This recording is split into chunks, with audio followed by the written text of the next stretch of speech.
So Project Ohio is it's a way for us as Ohio Cooperatives to get back to our roots.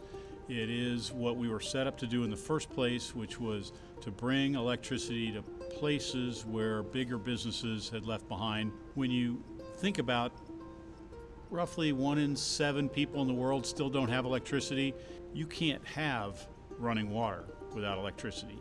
You can't have plumbing, sanitation. You can't have clean sanitary water without electricity. You can't have refrigeration without electricity.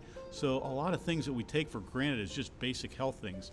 So for me, it was an opportunity to connect us back to what we were set up to do in the first place, and to really change the lives of people in a part of the world that has been left behind by the rest of us. Project Ohio, it's a way for Ohio's electric cooperatives to reach beyond themselves.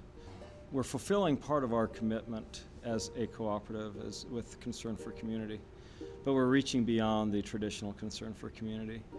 And we're touching lives where Guatemala, 80% electrified, 20% not. There's no plans to give the 20% electricity. And the only way that they're ever going to get it is if someone like NRECA International can find a statewide co-ops, whoever they can partner with, to be able to do these projects. And so Project Ohio was formed on that basis. You know, I knew it was going to be poverty-stricken. You just seeing the other videos from the other crews that it went, but seeing it in real life really hits home. No running water. It makes you think about things that we take for granted. Life for them, I mean, it was plain to see early on the first few days we worked on a project until we got lights there.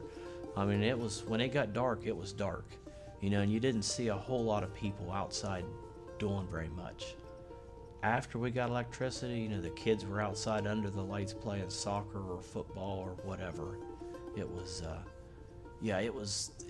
you could see it was kind of a daylight to dark kind of life, and life shut down once it got dark.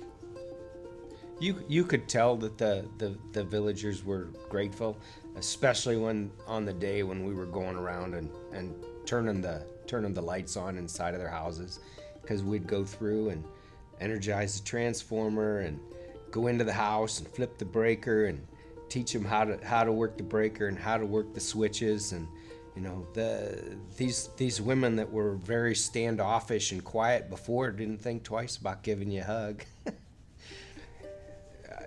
I can see life changing quite a bit for them. I know that before we even left, we saw a Toyota truck going through the village with a refrigerator on it. That was like the day after we turned the lights on. There was already a refrigerator being delivered to the village. To participate in this project, it was, I think it was probably a life-changing event.